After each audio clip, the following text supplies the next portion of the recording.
All right, this video is on respiration. So the goal of this video is to be an overview, sort of lead you into what are all the parts that we're going to be discussing. Everything that we're going to talk about is the opposite of photosynthesis. So the reaction is also the opposite. Instead of producing sugar, we're going to be talking about breaking down sugars. And we are going to produce ATP, usable energy for the cell. So right here, overview, break down the bonds in the sugar, because within those bonds is where we can get our energy, to produce usable energy, and of course you already know that's our ATP molecule.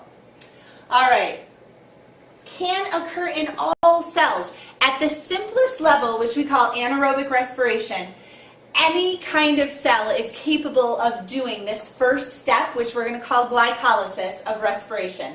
That's showing us a common ancestry, a common link of all cells, having these enzymes to be able to do this first step of respiration.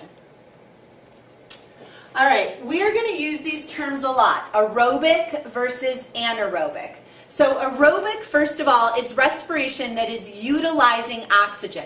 Oxygen is going to actually help pull the electrons along the electron transport chain, because oxygen is very electronegative. It has the ability to attract electrons to it. So aerobic respiration requires two things, oxygen molecules and mitochondria. That structure is required in order to build up, if you remember from photosynthesis when we learned about chemiosmosis, building up that proton gradient. So that is going to be required. When you utilize those, you're going to be capable of breaking more of the bonds located within the glucose. And if you can break it apart more, you will produce more carbon dioxide and you'll be able to release more energy from the bonds. Anaerobic, you're either lacking the oxygen or lacking the mitochondrial structure.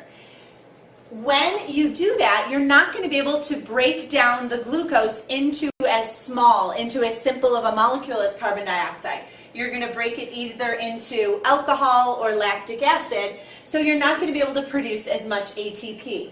But it also will be able to be conducted by any cell, because not all cells, of course, anything prokaryotic isn't going to have a mitochondria, so aerobic respiration wouldn't be an option. All right, phosphorylation. Again, we've already used this term a lot, adding a phosphate group to ADP to produce ATP. Now we're going to talk about two levels of phosphorylation. Substrate level means straight enzyme work. Taking an enzyme, adding a phosphate group to the ADP. Very basic. The next step, chemiosmosis. So again, we've already discussed this. Utilizing the channel protein called ATP synthase, building up a proton gradient, funneling those hydrogen ions through the channel, and as they go through, it's sort of like a rotor. The spinning end of the ATP synthase phosphorylates, adds a phosphate group to the ADP molecule. Each of these are going to be important when we're adding up our count of how much ATP have we produced during the individual steps of respiration. All right, next. Now I'm going to start out. The first step is called glycolysis. And again, this is the one that can occur in any type of cell. So first step of respiration occurs in the cytoplasm, so all cells are capable of doing this. There are specific enzymes involved. You do not need to know the names of the enzymes, but you should know that, of course, this is an enzyme-catalyzed reaction. Breaks glucose in half. So if you break a 6-carbon sugar in half, you're going to produce 2 3-carbon sugars. That 3-carbon sugar that is produced is called pyruvate. It requires ATP to begin because glucose is a very stable molecule. So to break that stable molecule, it requires 2 ATP. In the process, its substrate level produces 4. So we call that a net gain of 2 ATP. It certainly would not be enough for a human to survive on breaking our sugar in half to just give us 2 ATP per glucose.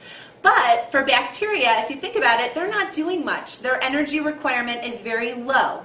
So they're able to survive on 2 ATP per glucose. It also reduces 2 NAD plus to 2 NADH. So again, these are terms that you're familiar with. NAD plus, just slightly different, it's missing the P, It is a coenzyme, a molecule used to transfer hydrogen ions and electrons in a reaction. So when this is reduced, it gains 2 electrons and forms NADH. That is going to be a really important molecule for later on in more processes that will be involved in respiration. After glycolysis, there are some options of what a cell can do. So I made a little flow chart here. The first option, if there's no mitochondria or no oxygen, it's going to go through the anaerobic pathway. That is fermentation. I'm going to follow my fermentation pathway down here on this side. So you can ignore what I wrote on the right side for now. If I follow fermentation down, it occurs in the cytoplasm, of course, because this cell might be lacking mitochondrial structure.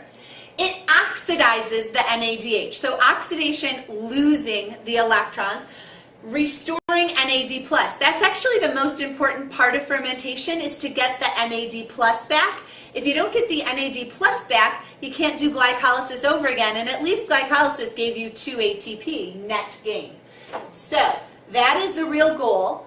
The bummer about fermentation is that it produces a waste. If it's in plants, it produces ethanol, which is a 2-carbon waste. If it's in an animal, it produces lactic acid, which you know, if you tend to hold your breath too much or you're doing exercises where you will hold your breath, sometimes you get cramps in your leg, and that is lactic acid buildup.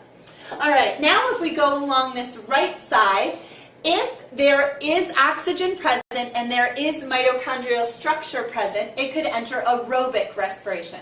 So again, this side, a good label over here would be anaerobic. This side here, aerobic. This option, the pyruvate enters the mitochondria. That actually has some shipping costs, and we'll talk about that when we talk about our energy amounts that are produced. Goes through a couple steps: preparatory conversion, Krebs cycle, oxidative phosphorylation.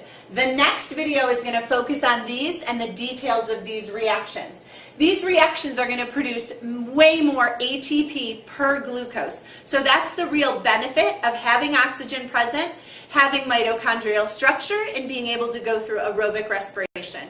And if you think about eukaryotic cells, that allows larger organisms like ourselves to really utilize the sugars that we eat to maximize our ATP production so that we can use that energy to do whatever life process.